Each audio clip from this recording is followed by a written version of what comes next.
আপনারা এলাকাতে গিয়ে খোঁজ নিন। কোথা থেকে তুললো পুলিশ? আপনি রঘুবাটি স্কুলটা কি উন্নয়ন হয়েছে একবার ঠিক খোঁজ নিন। রঘুবাটি যে প্রাইমারি স্কুলে চাকরি করে শিক্ষকতা করে কি শিক্ষা দুর্নীতি করেছে, রঘুবাটি স্কুলের স্টুডেন্টগুলোকে যে জিজ্ঞাসা করুন যে কি শিক্ষা দুর্নীতি করেছে। আর যারা শিক্ষক সমাজে শিক্ষক যে টিচারগুলো রয়েছে তারা একটু খোঁজ নিয়ে দেখুক যে কোন মাস্টারমশাইয়ের সম্বন্ধে আগুন তুলে তার কথাগুলো বলছে। পড়াশোনা করাই বলে মাস্টারদের স্কুলের মানে স্কুলের যে সমস্ত স্টুডেন্টরা গরিব বাচ্চারা যারা পড়াশোনা করতে পারে না তাদেরকে পড়ানো আর তাদের উন্নয়ন করাটাই ভুল হয়েছে নাকি? তাদের রাজনীতির কারণে কি হয়েছে? মানুষের তৃণমূল শিক্ষা সেলের সাথে যুক্ত ছিল, তো তৃণমূল শিক্ষা সেলের সাথে স্কুলের উন্নয়ন ঘটেছে। একটা রাজনৈতিক দলের সাথে যুক্ত থাকলে স্কুলের ফান্ডের উন্নতি হয়, আপনারা সেটা জানেননি? একটা স্কুলের উন্নতি করতে গেলে কি করতে হয়? আপনি যদি একটা স্কুল দেখেন যেখানে স্কুলের কোনো শিক্ষক রাজনীতির কোনো একটা আঙিনাই নাই, সেই স্কুলটার উন্নয়ন ঘটছে কিনা আপনি দেখান দেখিনি? এটা কি বলছেন পুরো রাজনৈতিক কারণে? রাজনৈতিক কারণে মানুষকে ফাঁসানো হয়েছে। এটা এরকম ভাবে একটা স্কুলের টিচারকে এরকম ভাবে হ্যারাসমেন্ট হচ্ছে, আপনারা দেখতে পাচ্ছেন না? একটা স্কুলের টিচার, স্কুলের হেডমাস্টার মশাই একটা সেন্সাসের ডিউটি পড়েছে আজকে, সেন্সাসের ডিউটি আজকে এখন রানিং অন ডিউটি চলছে, তাকে তুলে নিয়ে এরকম হ্যারাসমেন্ট করাচ্ছে। স্কুল থেকেই তুলেছে? রাত 2টোর সময় বাড়ি থেকে তুলেছে, রাত 2টোর সময় বাড়ি থেকে তুলে চোর ডাকাত খুনিয়ে আসামি কি? একটা স্কুলের হেডমাস্টার মশাই, তার মান সম্মান নেই? হ্যাঁ, আপনার নাম দিদি? আমার নাম সুপ্রিয়া ঘোষ। আর মাস্টার মশাইয়ের নাম? মাস্টার মশাইয়ের নাম ইন্দ্রজিৎ ঘোষ। কোন স্কুলে চাকরি করে? Raghubati primary school. আমি আপনাদেরকে বলছি তো, আপনারা একটু খোঁজ নিন, আপনারা তো সাংবাদিক, স্কুলের বাচ্চাগুলোর কাছে মুখ থেকে খবর নিন যে মাস্টার মশাই পড়ায় কি পড়ে না, খোঁজ নিন। আপনি কে হন? আগে যারা ছিল, আমি বলছি খানা খুলেছিল, খানা খুলে যে খোঁজ নিন মাস্টার মশাই কি খারাপ না ভালো। আপনি কে হন দিদি? শুধু বিজেপি দলের নেতাদের কাছে খোঁজ নিলে হবে না, গ্রামের মানুষের কাছে খোঁজ নিন, যারা সাধারণ নিরীহ মানুষ আছে তাদের কাছে খোঁজ নিন যে তারা পড়ায় না মাস্টার মশাই। শুধু দেখাচ্ছে ফেসবুকে ছেড়ে দিয়েছেন শিক্ষাক্ষেত্রে দুর্নীতি। কি দুর্নীতি করেছে শিক্ষাক্ষেত্রে? লিখে দিদি হয়ে গেল নাকি? যা কিছু যা মনে হচ্ছে আপনারা ফেসবুকে ছেড়ে দিচ্ছেন শিক্ষাক্ষেত্রে দুর্নীতি। দিদি আপনি কে হন? আমি ওনার ওয়াইফ হই।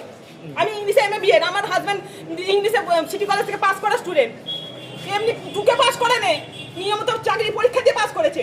টুকে পাস করে ঘুষ দিয়ে চাকরি নয়, নিয়মিত যোগ দিয়ে রাইসে ভর্তি হয়েছে, চাকরি পেয়েছে, তার নামে এরকম করে দুর্নীতি অভিযোগ তুলছেন। কি না তৃণমূল করেছে, এটা দোষ? এটা কোনো অ্যালিগেশন নাই, কোনো কিছু নাই। মানুষটা পড়াশোনা করিয়েছে, গরিব ছেলেদেরকে বিনা পয়সায় পড়িয়েছে, সেটা দোষ হয়ে গেল। তাহলে মানুষকে, গরিব মানুষের সেবা করা উচিত নয় মানুষের দেশে? এটা যদি দোষ হয়ে থাকে, একটা শিক্ষককে এরকম করে যদি রিমান্ডে নিয়ে এরকম ভাবে যদি ঢুকানো থাকে, রাত 2টোর সময় বাড়ি থেকে তুলে নিয়ে থাকে, তাহলে শিক্ষক সমাজের কলঙ্ক। যে সমস্ত শিক্ষকরা আছে তাদের মুখ চেপে, তাদের গান চেপে স্কুলে আসা উচিত। লজ্জা নাই তাদের? একটা মাস্টার মশাইকে ধরে নিয়ে গেছে, আপনারা দেখতে পাচ্ছেন। একটা মাস্টার মশাই কোনো দুর্নীতির সাথে যুক্ত নাই, তাকে তুলে নিয়ে গেছে। আপনাদের লজ্জা হওয়া উচিত। আমি বলছি তো, শিক্ষকদের লজ্জা হওয়া উচিত। যারা প্রকৃত শিক্ষক, সমাজে যারা শিক্ষক, সমাজে কারিগর, যারা বাচ্চা শিশু তৈরি করেন, দেখে আসুন রঘুবাটি প্রাইমারি স্কুলে কি উন্নতি হয়েছে, কি ছিল স্কুলটা।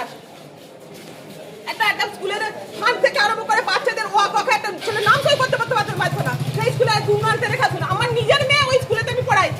কোনো শিক্ষকের মেয়ে চাইবে প্রাইমারি স্কুলে পড়ি?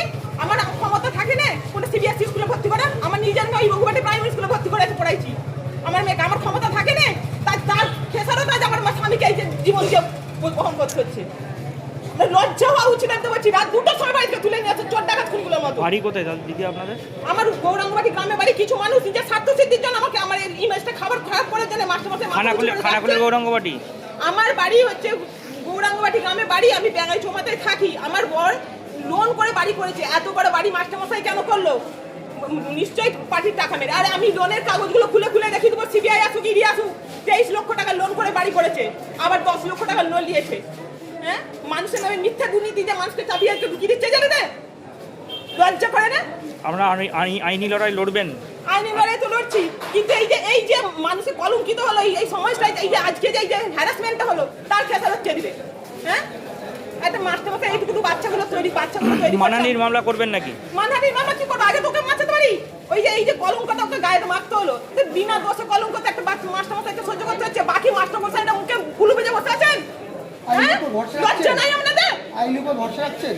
আইনের উপরে সবাই ভরসা হয়েছে বলে তো আজকে উকিলের কাছে এসেছি। আইনের উপরে সর্বোচ্চ আদালত, তার উপরে ভরসা আছে। মানুষ রয়েছে, ভগবানও রয়েছে, ঈশ্বর বিচার করবেন।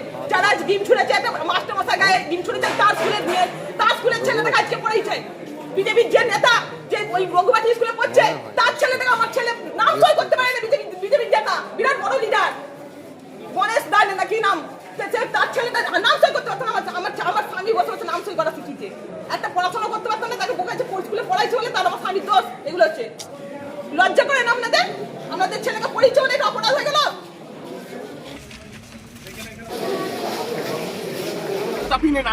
সোনার ছোঁয়ায় বদলে যাক আপনার বিশেষ মুহূর্ত।